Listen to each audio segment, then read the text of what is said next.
Hey everyone, tonight we're diving into something a little different, but equally brutal, the wonderfully miserable world of Viking sleep habits. Because apparently, conquering distant shores and terrorizing medieval Europe wasn't challenging enough. Vikings also had to master the art of getting rest while sharing a wooden bench with 40 other people, several farm animals, and whatever died in their boots last week. So if you enjoyed this deep dive into Nordic nocturnal nightmares, go ahead and hit that like button. And subscribe if you want more historically accurate tales of human suffering disguised as educational content. Drop a comment letting me know what time you're listening to this. Are you cozy in your modern bed appreciating central heating? Or are you perhaps a night shift worker who suddenly feels very grateful for your break room cot? It's always amazing to see where in the world people are tuning in from. Now, get comfortable in whatever sleeping arrangement you have that doesn't involve sharing space with livestock. Maybe grab a warm drink that doesn't taste like smoke and regret, and let's settle in for tonight's journey into the fascinating misery of medieval sleep management. So, you think sleeping on a firm mattress is uncomfortable? That's precious. Really? Like complaining about your latte temperature while someone else is trying to sleep next to a goat that has strong opinions about everything and expresses them loudly at 3 a.m. Before you could even dream of conquering distant shores, you had to master the art of sleeping like a Viking. Which, let's be honest, was less about dreaming of Valhalla and more about praying you'd wake up without frostbite on your extremities. Sleep wasn't a luxury in the north. It was a strategic operation that required more planning than most raids. Step 1. Find somewhere that wouldn't kill you. Sounds simple, right? Wrong. In a longhouse that doubled as a barn, dining hall, and occasional battlefield for domestic disputes, finding prime sleeping real estate was like competing for the last piece of bread during a famine. Everyone wanted the spot closest to the fire pit, but not so close that a stray ember would turn your beard into a torch. The sweet spot was roughly 3 arm lengths from the flames, where you could feel warmth without becoming an accidental sacrifice to Loki. Your bed wasn't a bed. It was a bench. A wooden bench that had seen more violence than most weapons. During the day, it served as seating for meals, discussions about whose turn it was to muck out the animals, and the occasional impromptu wrestling match to settle disputes over stolen cheese. At night, it transformed into your sleeping quarters through the revolutionary technology of throwing a few furs on top and hoping for the best. These weren't soft furs either. These were the skins of animals that had clearly died angry and wanted everyone to know it. Bare furs that still smelled like the berries and fish that had been the bear's last meal. Wolf pelts that seemed to maintain the wolf's perpetual state of irritation. Sheep wool that had absorbed every smell the sheep had ever encountered, which was impressive considering sheep spent most of their time rolling in things that shouldn't be rolled in. Your pillow was whatever you could find. A bundled-up cloak, a sack of grain, your own arm if you were feeling particularly optimistic about comfort. Some Vikings used their shields as pillows, which sounds romantic in a warrior, poet sort of way, until you realized that shields were made of wood and metal and had roughly the same give as a granite boulder. Using your shield as a pillow was less about comfort and more about making sure nobody stole it while you slept, because apparently Viking honor didn't extend to respecting someone's sleeping arrangements. The temperature was always wrong. Always. In winter, the longhouse became a delicate balance between freezing to death and suffocating from smoke. The fire pit in the center would either be blazing like the entrance to Muspelheim, filling the entire space with smoke that made your eyes water and your lungs question their life choices, or it would be dying down, allowing the Nordic cold to creep in through every gap in the wooden walls like an unwelcome relative who overstays their welcome. You'd lie there, wrapped in your collection of deceased animals, trying to find the perfect position that would allow you to breathe without coughing up half your lungs, while also maintaining enough warmth to prevent your toes from achieving the consistency of frozen fish. Too close to your sleeping neighbor, and you'd be breathing in their exhales all night, which, considering Viking dental hygiene, was roughly equivalent to inhaling the contents of a battlefield latrine. Too far away, and you'd lose valuable body heat to the void. Speaking of neighbors, Privacy was a concept as foreign as southern wine. You slept in a room with your entire extended family, plus any guests, thralls, animals that were too valuable to leave outside, and occasionally random travellers who'd convinced your father that they were worth the hospitality. The longhouse at night sounded like a symphony of human suffering. Snoring that could wake the dead, grinding teeth that sounded like someone sharpening weapons, and the occasional sleep talker who would spend the night reliving battles or negotiating imaginary trades with invisible merchants. Your grandfather snored like a dying walrus.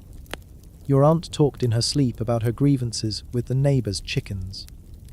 Your cousin had some sort of respiratory condition that made him sound like he was perpetually drowning.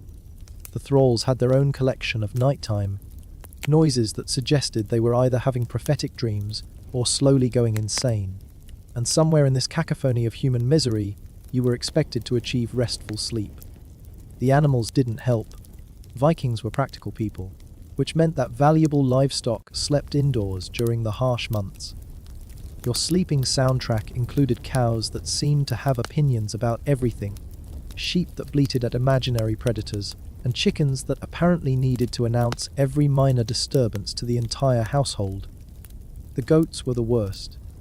Goats have no concept of appropriate sleeping hours and would spend the night engaging in what sounded like philosophical debates about the nature of existence, conducted entirely in increasingly aggressive bleating. Then there were the smells. Oh, the smells.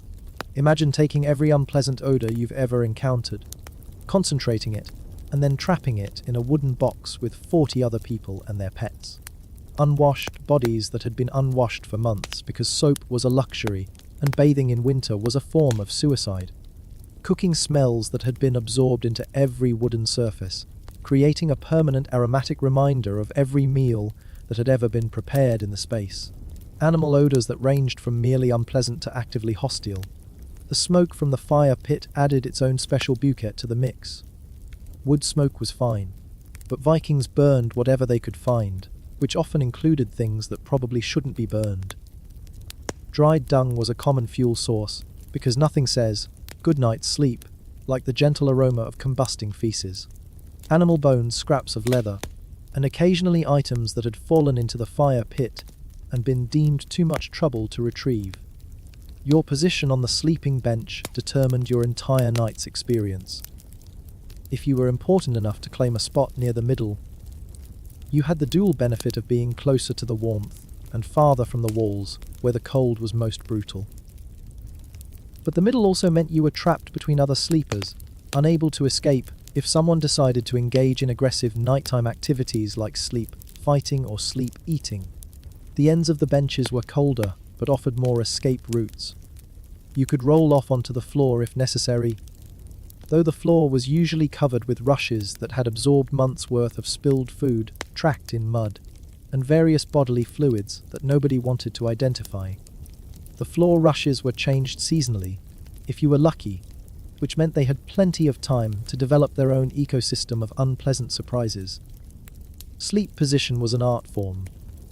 You couldn't sleep on your back because the smoke would settle in your lungs, and you'd spend the night coughing like a dying horse. You couldn't sleep on your stomach because the bench was too narrow, and you'd roll off onto the aforementioned disgusting floor. Side sleeping was the only option. But then you had to choose which side faced the fire, and which side faced potential attackers, midnight wanderers, or animals that had decided your sleeping space looked particularly comfortable. The furs and blankets had their own challenges. Too many layers and you'd overheat, waking up in a puddle of your own sweat, which would then freeze as the fire died down, creating a lovely icy shell around your body. Too few layers, and you'd wake up with frost on your beard, and the uncomfortable realization that you couldn't feel your fingers. The perfect balance was different every night, depending on the weather, the fire, your health, what you'd eaten, and apparently the mood of the gods. Your sleeping clothes were whatever you'd been wearing all day, plus maybe an extra cloak if you were feeling fancy. Vikings didn't have pajamas. They had the same woolen tunic and trousers they'd been wearing for weeks, now enhanced with the day's collection of sweat, food stains, and whatever mysterious substances they'd encountered during their daily activities. Changing clothes was a luxury reserved for special occasions like weddings, funerals, and raids where you wanted to look presentable while pillaging. The rhythm of longhouse sleep was dictated by the fire. Someone had to tend the fire throughout the night, which meant sleep was interrupted by the sound of someone stumbling around in the dark, cursing as they tried to add fuel without waking everyone else or accidentally setting the building on fire. This job rotated among the household members, ensuring that everyone got to experience the joy of the night fire maintenance. When it was your turn for fire duty, you'd lie there in a state of semi-consciousness, trying to judge when the flames were getting low enough to require attention, but not so low that you'd wake up to find everyone frozen solid. Too early, and you'd be cursed by people who were finally comfortable. Too late, and you'd be cursed by people who were slowly turning into icicles. There was no winning, only degrees of losing. The sound of the fire itself became part of your sleep routine. The crackling of burning wood, the occasional pop of an air pocket, the hiss of moisture escaping from green wood. These sounds were comforting, a constant reminder that death by freezing was being held at bay for another few hours. When the fire got quiet, everyone's sleep got lighter, because quiet fire meant cold morning. Dreams in a Viking longhouse were influenced by your environment. The smoke would give you strange, vivid dreams that felt more real than reality. The cold would make you dream of warmth, of southern lands where people slept in actual beds with actual blankets. The smells would work their way into your subconscious, creating dream narratives that involved rotting fish, burning dung, and unwashed relatives. The constant noise meant that your sleep was never deep. You drift in and out of consciousness, aware of every sound, every shift in temperature, every movement from your sleeping companions. This half-awake state was actually useful because it meant you could respond quickly to genuine emergencies like fires, raids, or animals getting loose inside the longhouse. Waking up was its own ordeal. You'd emerge from your collection of furs like a moth from a cocoon, except less graceful and significantly more likely to trip over something. Your body would be stiff from sleeping on a wooden surface. Your hair would be plastered to your head with a combination of sweat and whatever oils you'd managed to acquire. And your mouth would taste like you'd been chewing on leather, which, considering the furs you'd been breathing through all night, wasn't far from the truth. The first challenge was determining what time it was. Longhouses didn't have windows in the modern sense. They had openings that could be covered with shutters, but these were usually closed during cold weather to keep the heat in. This meant that distinguishing between midnight and dawn required careful attention to subtle clues like the behavior of the animals, the temperature of the air, and the activities of other household members. If the roosters were making noise, it was probably morning. Unless they were making noise because something was trying to eat them, in which case it could be any time, and you had bigger problems. If the fire had died down to embers, it was probably late night or early morning, unless someone had been neglecting their fire duty, in which case it could be any time, and someone was going to get yelled at. Your sleeping schedule was determined by the seasons and the demands of survival, not by any concept of consistent sleep hygiene. In winter, when daylight was limited and outdoor work was dangerous, sleep periods were longer but more interrupted. You'd sleep in shifts, waking to tend the fire, check on animals, or deal with whatever crisis had emerged in the darkness. Summer brought its own sleep challenges. The extended daylight meant that your natural sleep rhythm was constantly disrupted. It's hard to feel sleepy when the sun is still visible, even if you've been working since dawn and your body is exhausted. The longhouse would be warmer, which meant fewer furs but more insects. Flies, mosquitoes, and other flying annoyances that had been dormant during the cold months would emerge with a vengeance, turning sleep into a battle against tiny airborne enemies. The midnight sun of far northern regions created a surreal sleep environment where day and night lost all meaning. You'd try to sleep when you were tired, regardless of whether the sun was up or down, but your body would be confused by the constant light. Some Vikings would cover their eyes with cloth or position themselves in the darkest corners of the longhouse, trying to create artificial night in a world that had forgotten darkness. Seasonal changes in sleep patterns also meant seasonal changes in sleep positions. Winter sleeping was about heat retention and protection from cold.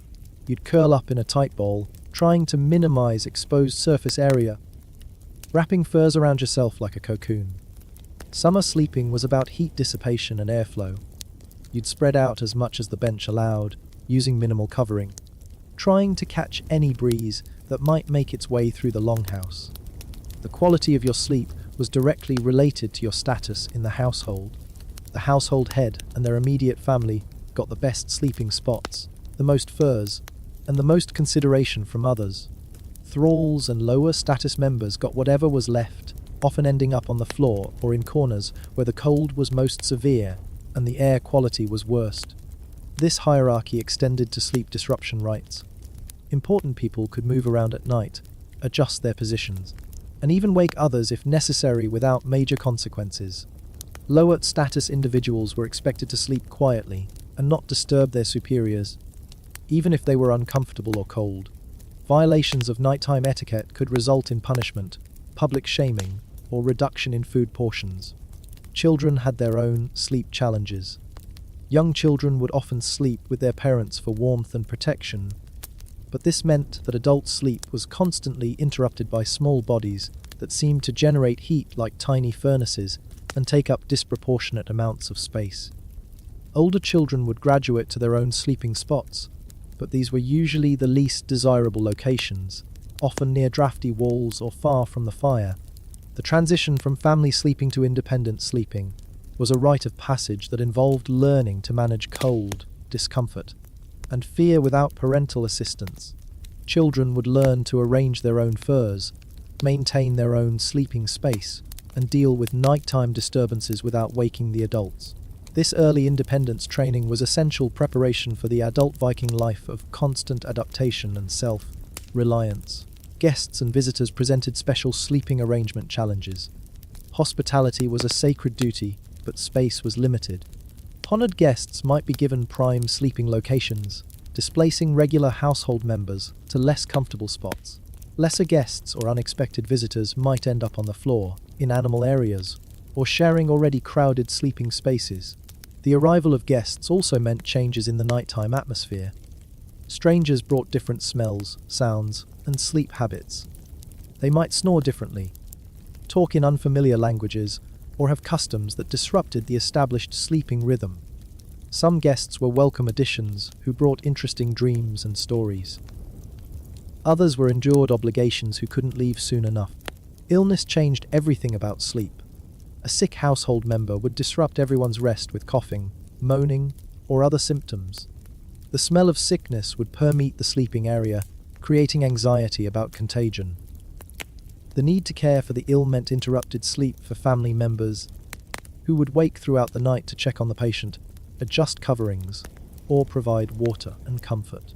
Serious illness or injury could mean weeks of disrupted sleep for the entire household. The sick person might require constant attention, creating shifts of watchers who would stay awake to monitor their condition. The psychological stress of having a seriously ill family member would make restful sleep nearly impossible, as everyone would lie awake listening for changes in breathing, sounds of distress, or other indicators of the patient's condition. Pregnancy and childbirth created their own sleep challenges. Pregnant women needed more rest, but found it increasingly difficult to get comfortable as their bodies changed. The wooden benches that were barely adequate for normal sleeping became instruments of torture for women trying to sleep while carrying children. The lack of comfortable positions and the physical discomfort of pregnancy meant that expectant mothers often got very little quality sleep during their final months. Childbirth itself would disrupt household sleep for days or weeks. The sounds of labor, the activity of midwives and family members, and the needs of newborns would create a constantly changing sleep environment. New mothers would experience the universal challenge of trying to rest while caring for infants who had no concept of appropriate sleeping hours. The presence of newborns in the longhouse meant that everyone's sleep became lighter and more fragmented. Babies would wake throughout the night, requiring feeding, changing, and comfort. Their cries would wake other children, who would then need to be settled back to sleep. The cycle of disruption could continue for months, creating a household-wide state of chronic sleep deprivation. Seasonal celebrations and festivals would completely disrupt normal sleep patterns. During major feasts, the longhouse would be filled with visitors, extra food preparation activities, and extended evening celebrations. People would stay up much later than usual, drinking, singing, and telling stories. The aftermath of these celebrations meant sleeping off the effects of too much mead, while surrounded by the debris of festivity. Religious observances also affected sleep schedules. Certain rituals required staying awake through the night, maintaining vigils, or participating in dawn ceremonies. These spiritual obligations were taken seriously, but they created additional sleep debt that had to be managed alongside regular survival activities.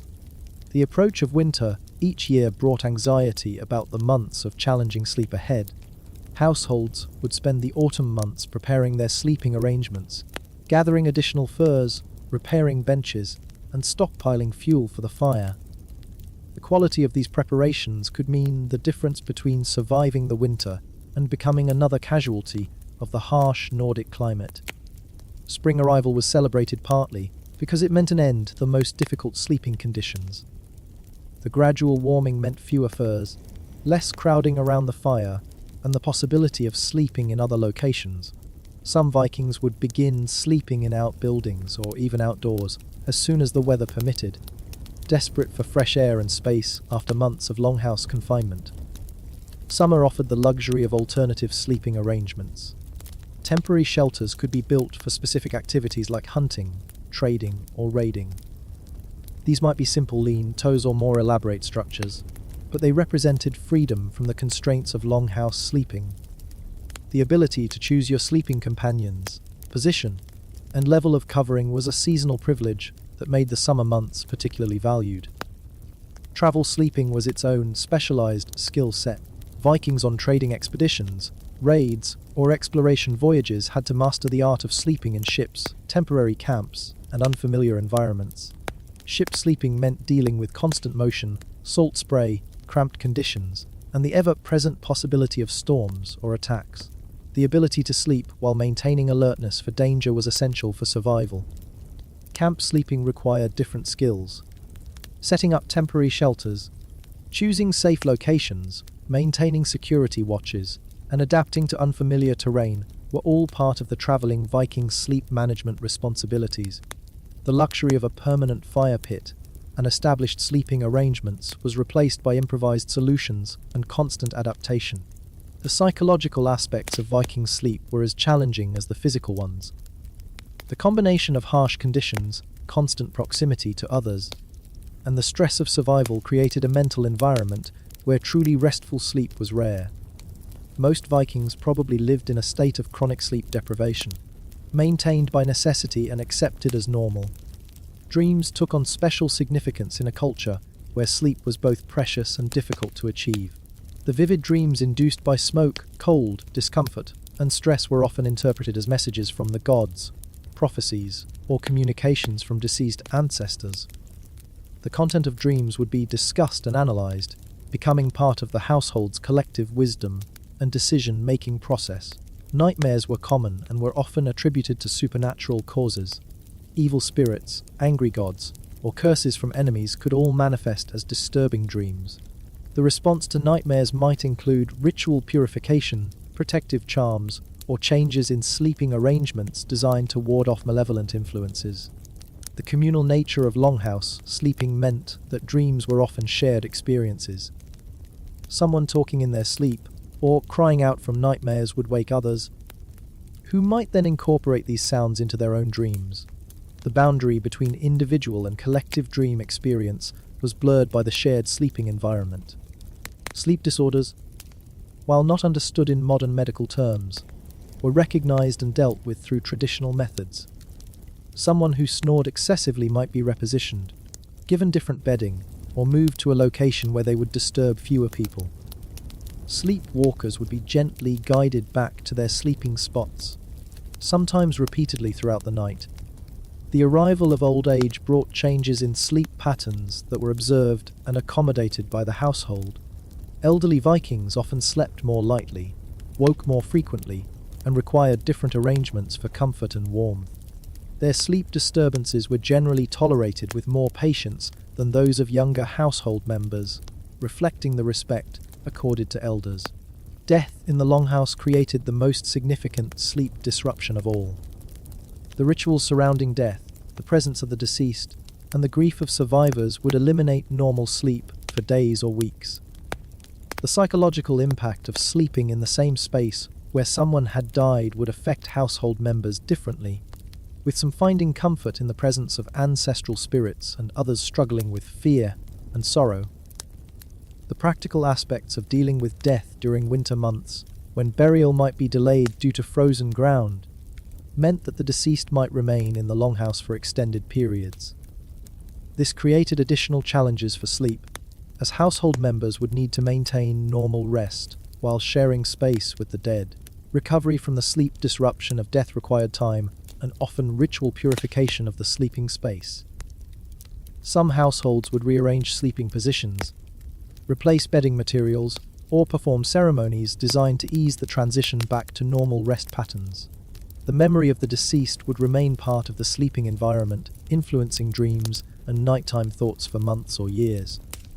The cycle of seasons, births, deaths, celebrations, and daily survival created a constantly changing sleep environment that required continuous adaptation. Vikings developed remarkable resilience and flexibility in their approach to rest, treating good sleep as a luxury and poor sleep as a manageable hardship.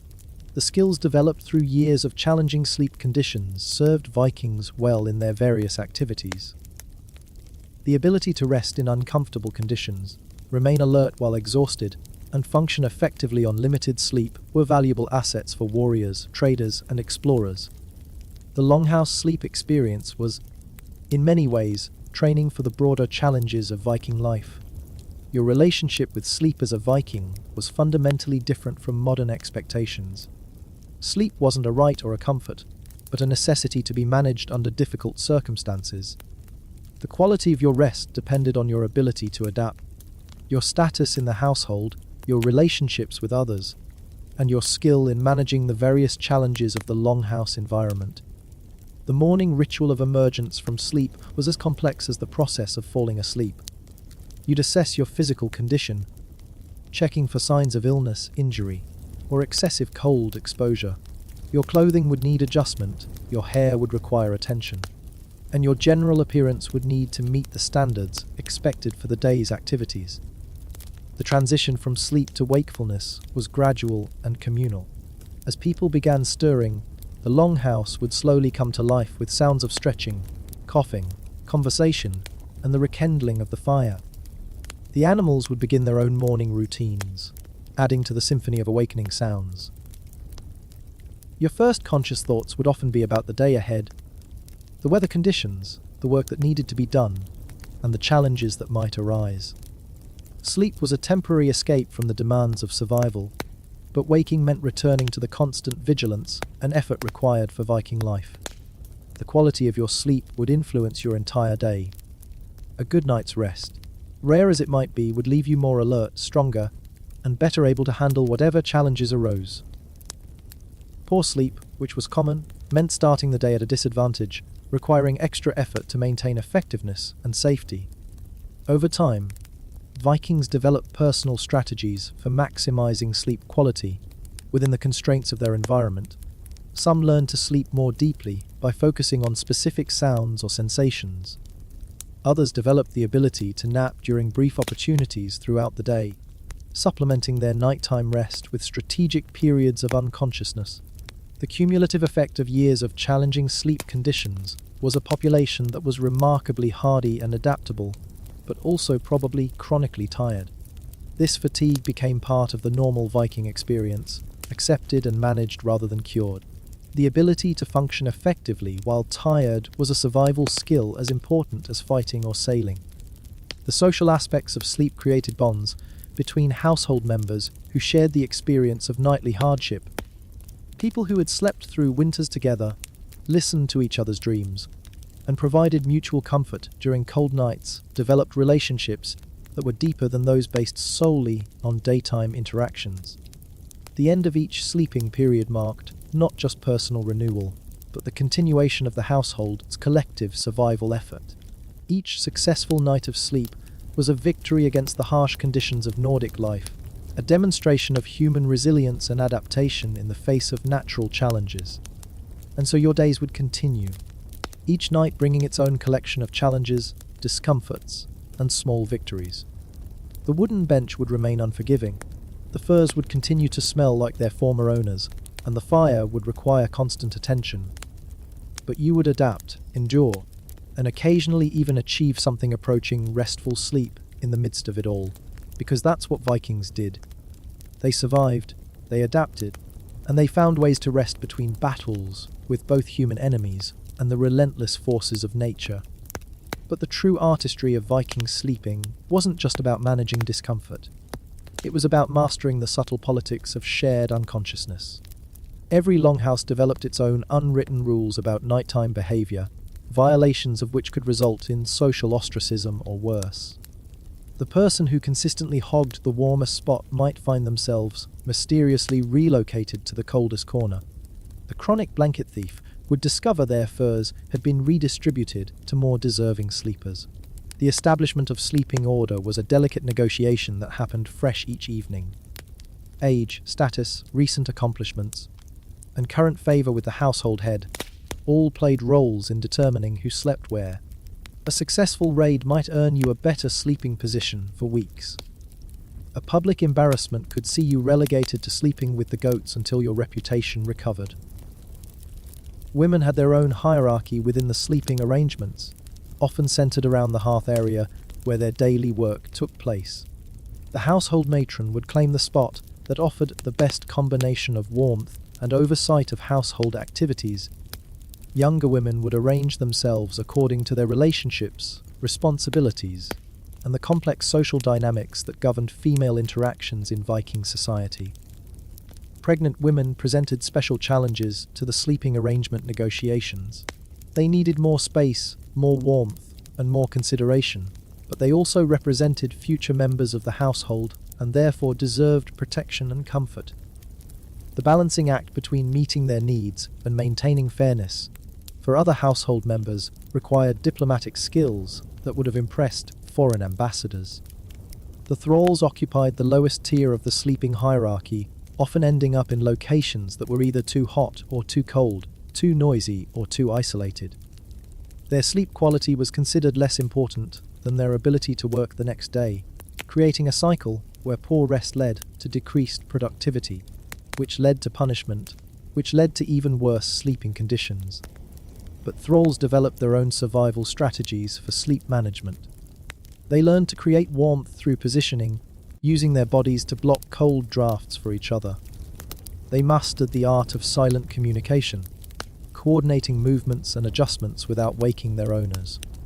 Some became expert at finding discarded materials that could improve their sleeping conditions without appearing to steal from their betters. The children's sleeping experience was its own complex ecosystem within the larger longhouse environment. Young children would often migrate during the night, starting in their assigned spots but gradually working their way toward warmth, comfort, or parents. This nocturnal migration was generally tolerated, understanding that children's survival needs took precedence over sleeping arrangements. Older children learned to navigate the adults' sleeping politics while establishing their own miniature hierarchies. Siblings would compete for better positions, form alliances against cold or discomfort, and develop their own systems of sharing resources like extra blankets or favorable sleeping spots. These childhood negotiations were training for the adult social complexities they would eventually master. The seasonal rhythms of sleep extended beyond simple temperature management to encompass the entire cycle of Viking life. Spring sleeping was about renewal and preparation, with households cleaning and rearranging their sleeping areas after the long winter confinement.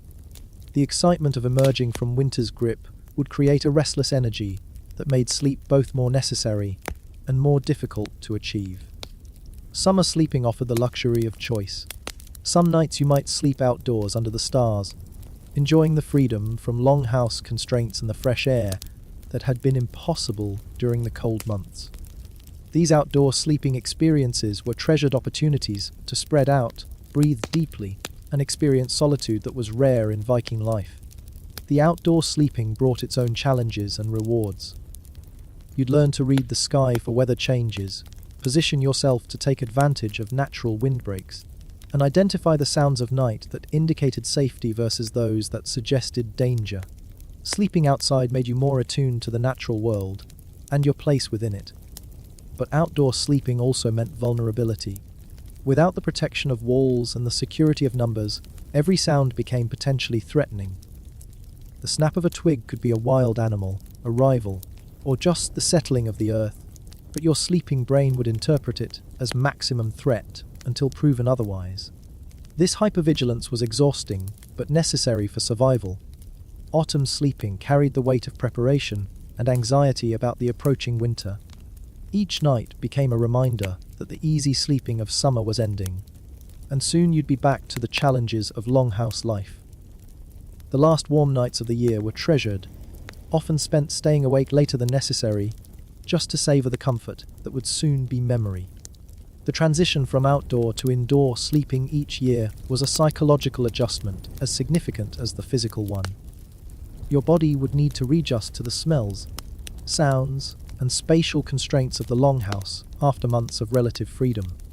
The first few nights back indoors would feel claustrophobic and overwhelming, your senses overloaded by the concentrated human and animal presence. Travel sleeping presented entirely different challenges, depending on your mode of transportation and destination.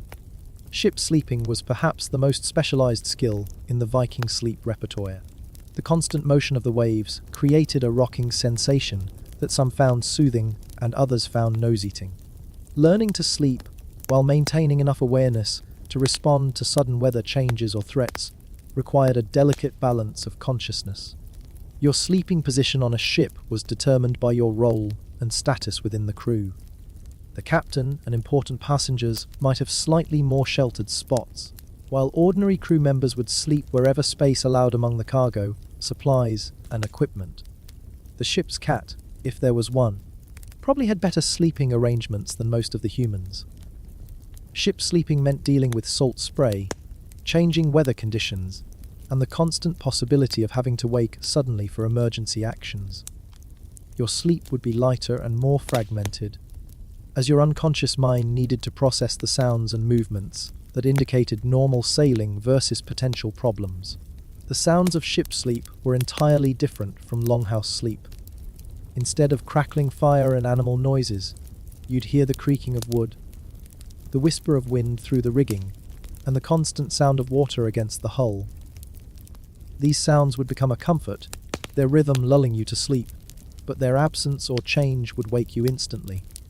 Weather during ship travel could transform sleeping from merely uncomfortable to genuinely dangerous. Storms would make sleep impossible as everyone focused on survival and ship management.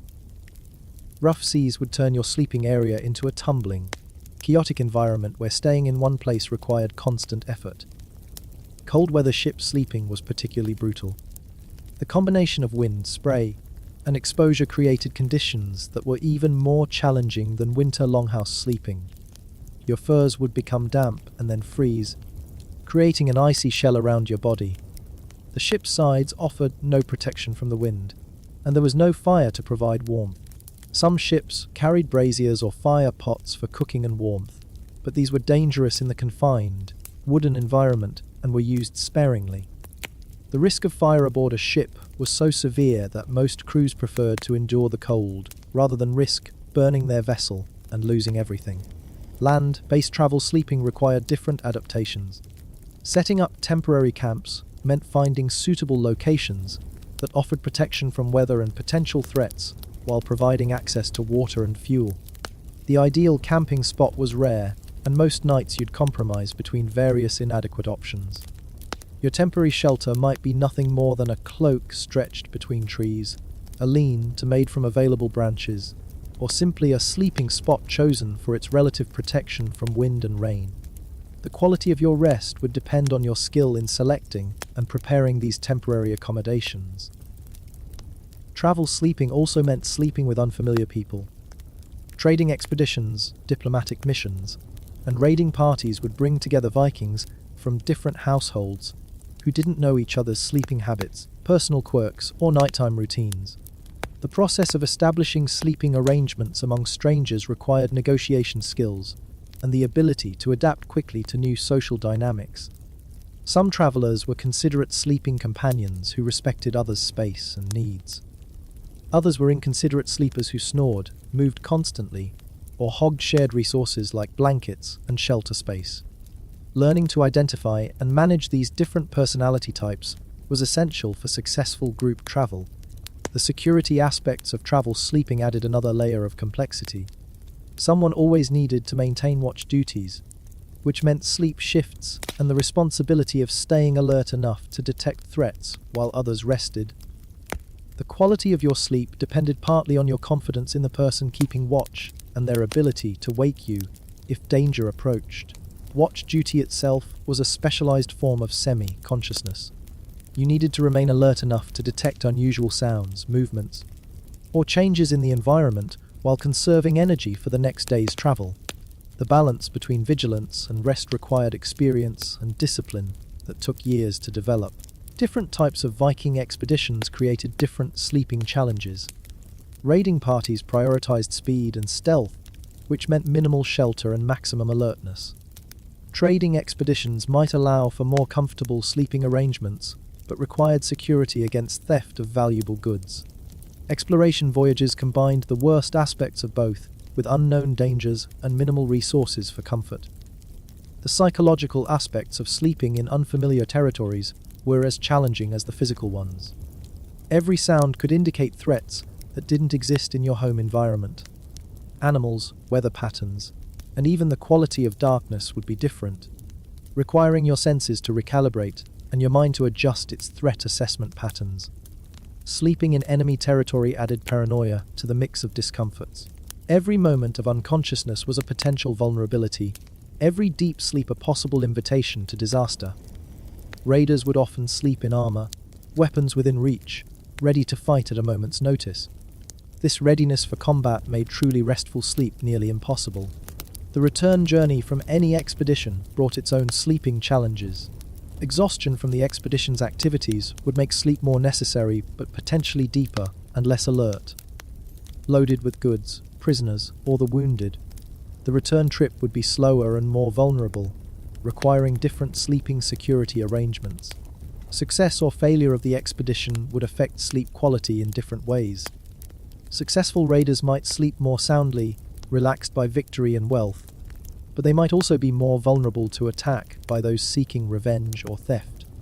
Failed expeditions would return with tension, disappointment, and the anxiety of facing consequences at home. The integration of new people into existing sleeping arrangements was a regular challenge in Viking society.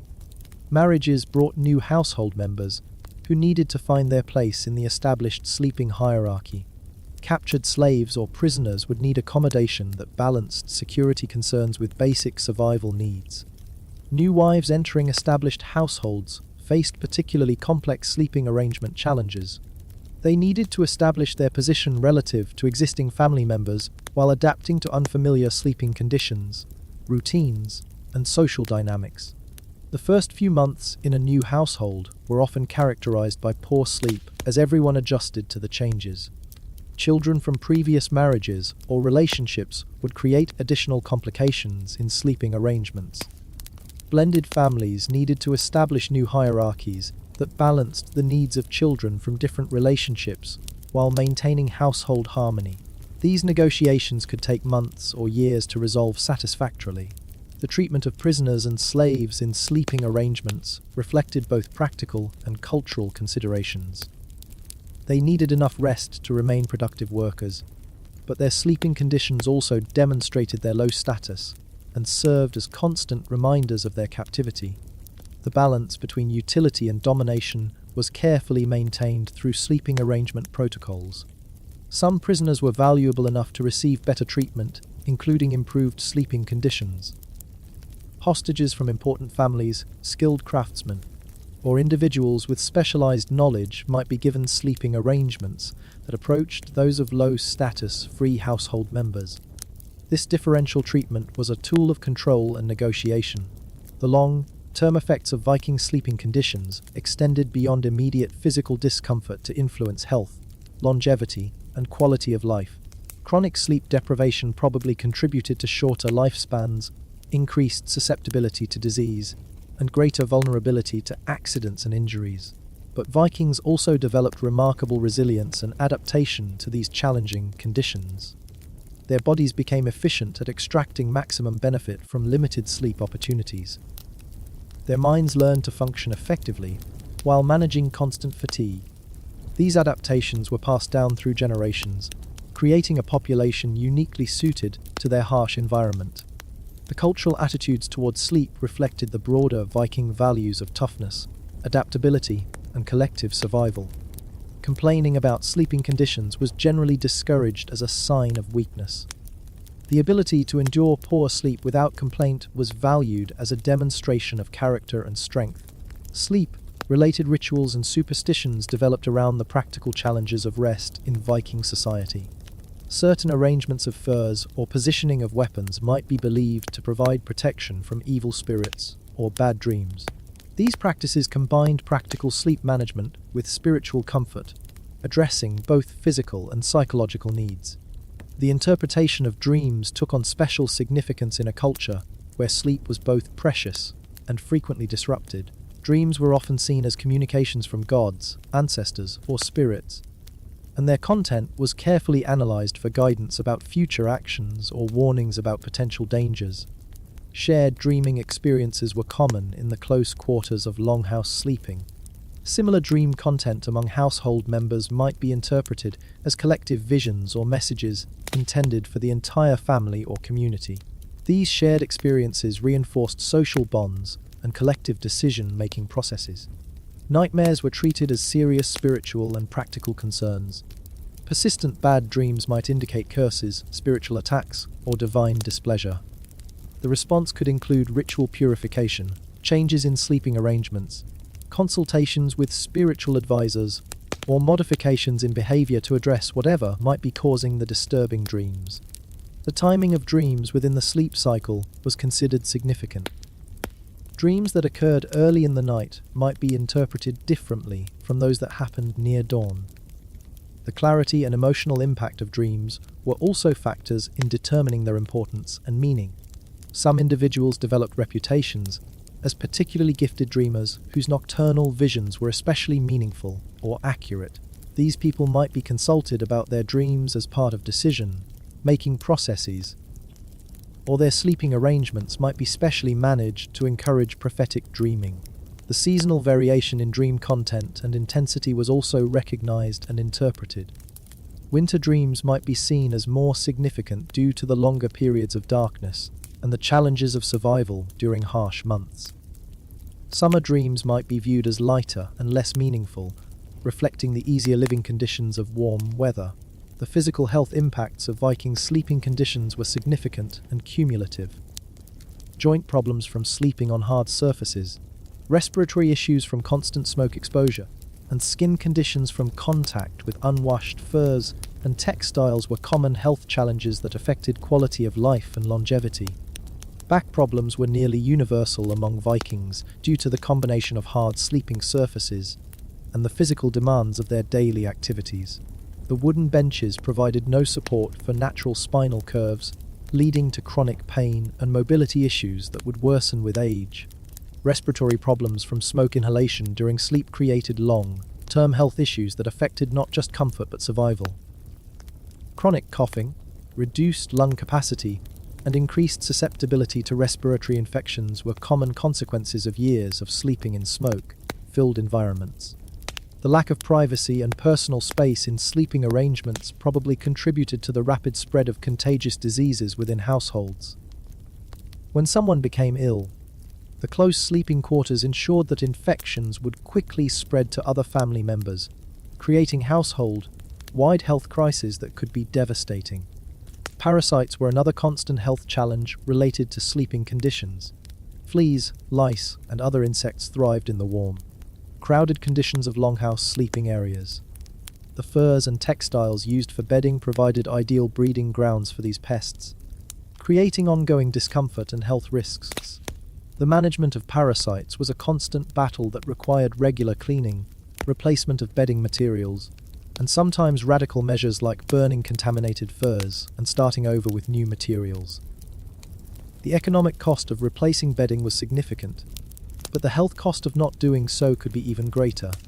Personal hygiene challenges were compounded by the sleeping arrangements. Limited opportunities for washing, combined with shared sleeping spaces and materials, created conditions where personal cleanliness was difficult to maintain.